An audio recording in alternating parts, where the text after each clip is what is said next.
Hey guys, welcome back. It's Marky with Hashfield Technology. And this week it's been very, very interesting. Obviously, it's been red as heck. It's been a bloodbath right now on the market. So yeah, that's been pretty much the major news. But we're not just gonna focus on the negative. This week we've had some activity within our beloved ecosystem, and let me share my screen with you and jump right into it, just in case if you guys didn't get a chance to how to see what's been going on. Right off the bat, on the 21st, the team announced that they're gonna start doing some, Radix swag. So you can purchase some t-shirts. Not only that, but the team has given us the opportunity, us as in the entire community, the opportunity to create designs that we would like to see on these t-shirts. And it's going to be a little competition where you can win, and your design, pretty much, your design could be on that shirt, and then you'll obviously receive some tokens for that. So right here, what is it, the submission closes on the 4th of July. So excuse me, the 4th of June. So that's in about, was that 2 weeks from now, or a week and a half? And then, so the winner's going to be announced on the 11th. So make sure, if you're an artist, or if you have a design in your mind that you think would be cool for the community, go ahead and submit it over to the team. And hopefully, your design could be on the shirt. Congrats to everybody who will be participating, and best of luck. So I'm actually looking forward to seeing some designs. I've seen some already on Twitter. Looks pretty cool. So looking forward to more. I'll definitely be checking those out. Let's see. And then also this week we have the we have the we have the Q&A that Pierce did with, was that DeFi, Raccoon, and Crypto Talk. There was and I wanted to go over one of the questions that was asked and read off his answer. So somebody had asked, why not just do the ETH layer 2 scaling solution? And he answered, layer 2 does not solve the issue, just moves it. And I think that's a key point. If you guys have been following Radix for a while, you've been listening to Pierce talk. That's something he's been pretty much hounding on a lot. It's the fact that all these layer 2s and other layer 1 solutions, they're not going to be a final solution to the current bottleneck that's hindering the space, right? So, but let's get back into it. So he continues and said, there isn't one layer 2 solution. There are multiple. We are already seeing them hit their limits, and they cannot communicate between themselves atomically, right? This means that DeFi liquidity is going to be fragmented, and developers are going to have a even harder job, and skill issues are still not solved, right? And he's touched on that on a lot of different discussions he's had, right? And obviously he tells them that Radix will solve that. I mean, they've already solved that, right? Because we do have the scalability, and the benefits would be atomically, right? Atomic compulsibility. So that was definitely go through this, and read it, and just make sure you're constantly checking out all the content that the community is pushing out, because that's what it's there for. They're pushing it out so we can consume it, we can learn more, and we can stay up to date with the project. And then also this week, we got introduced to another two employers of Radix, and that's was that Theo and Shembu. Sorry if I pronounce your name wrong. And starting with Theo, Mr. Theo Christodoulou. Again, I do apologize if I pronounce your name wrong, but let's go ahead and read about Theo real quick. All right, so his role is SDET, or software developer, engineer, and test. His main responsibility apart from development is obviously testing, also improving the overall test approach. I've explored the Radix architecture designed to implement and develop ways to improve our software and identify potential problems. Okay. And then he also supported the monitoring of the nodes. That's cool. Let's see what else. All right, so he got into crypto back in 2018.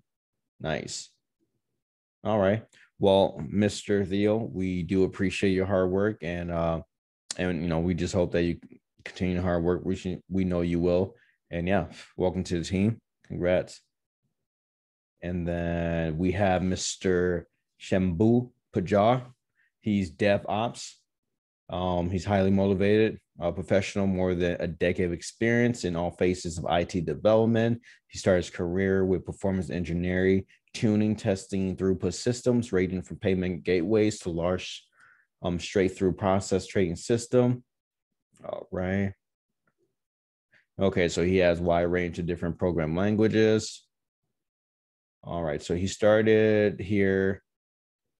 Okay, January of 2020. Senior DevOps engineer. All right.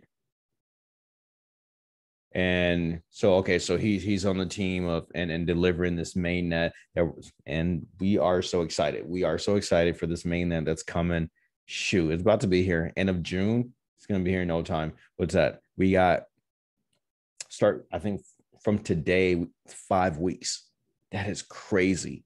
5 weeks, and we'll be having mainnet. Mr. Shambhu, we just want to say thank you and continue the hard work that you're doing, and we can't wait for you guys to deliver on the product.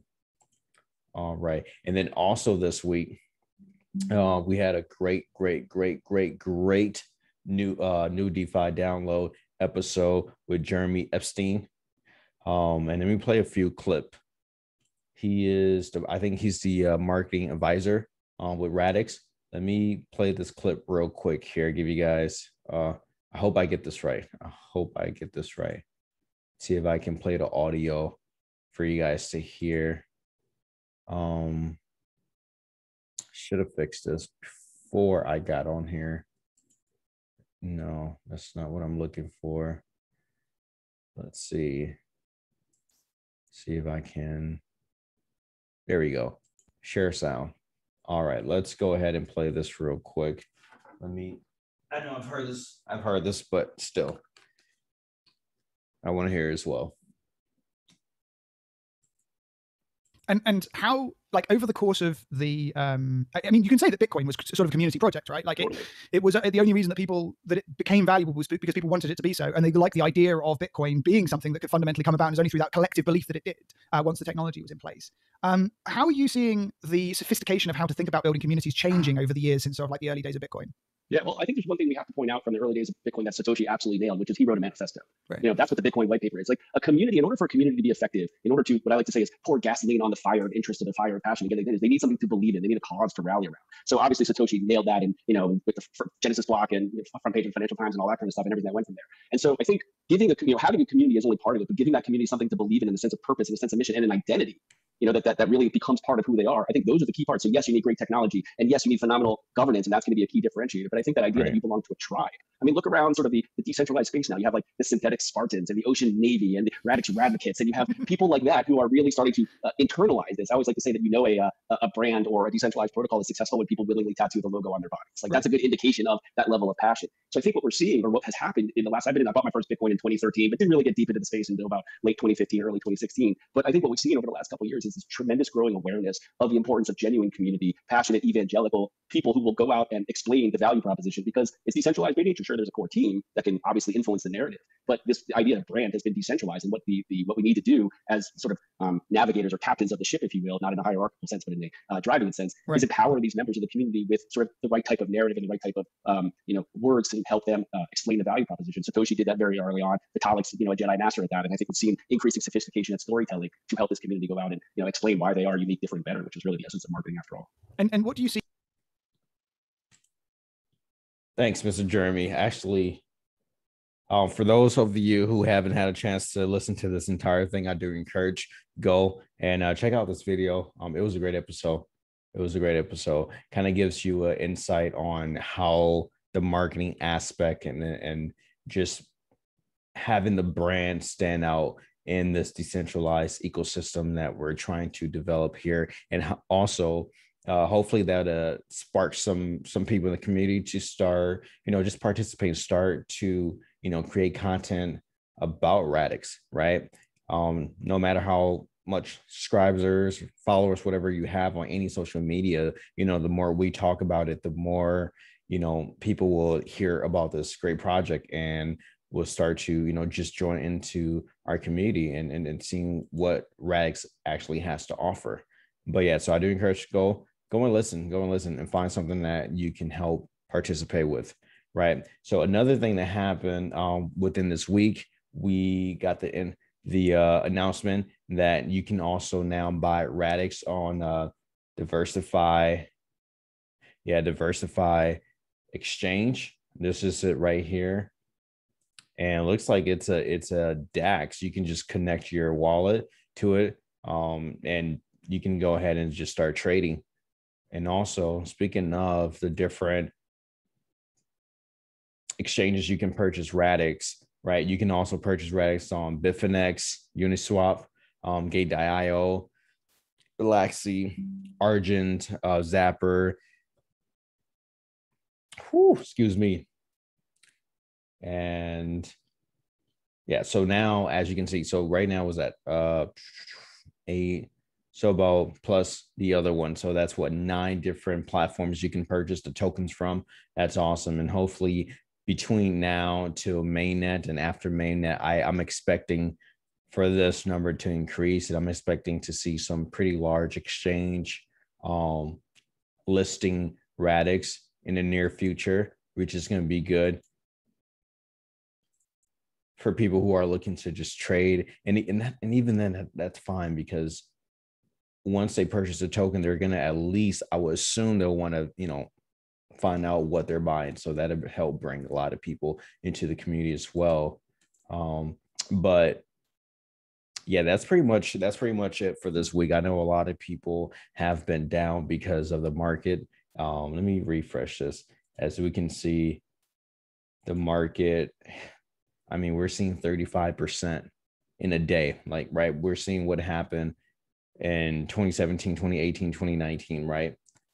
And all you see is just red all down the board. So I know this week has been hard on everyone, but do rest assured that this market right now, it was bound to happen, right? You just can't constantly grow. There needs to be a point where, we draw back a little bit, or, the market just kind of stopped for a bit. Unfortunately, it happened due to a lot of FUD that came in, but nonetheless, hey, it's part of the market cycle. If you have a project that you believe in, like, just hold on to it, right? And also, we made a tweet about this a few days ago, right? You see a lot of projects having those 35, 25. I've seen projects where in the past week it's been down there, what, 80-90% drops. On average, it's been about 60 to about 75% value that's been lost. It's been $1 trillion out of the market that's been taken, right? So, but this is the brilliance of the Radix tokenomics, right? While everybody is dropping 30, 40, we're seeing a 7% today. Most projects are seeing 20 and above, right? And if you look at it in the past, the high we had was what, 19 cents back in March, right? 19, and right now we're sitting at 9 cents. Okay, so that's 10 cents taken off. That's what, a little over half of the value, where most projects they've lost more of their value within a week. So this price vesting tokenomics that Radix enlisted, it's definitely paying off, right? It's definitely paying off. It's keeping the token very competitive on the market. The value is not dropping too bad. Yes, it has dropped from its all-time high, but it's not as severe as other projects. And even then, the price is not a major thing, right? We know that we know that we're sitting in the gold mine. We know that we have the tech, we have the team, and we have the community. So I do urge everyone to just hold on tight. Don't lose faith, right? Hold on tight. Don't lose faith. Don't allow for the wheels to shake your hands, right? We try not to do and not to focus on pricing on these weekly, but I just have to mention it due to the current nature of this market, right? Of what's currently going on. But again, stay strong, hold tight, and yeah, let's keep our ears out for what Radix has in store for next week. You guys have a wonderful, wonderful, blessed rest of the evening. Bye-bye. All right, let's see. Ba, ba, ba, da, ba, ba. Boom, boom, boom.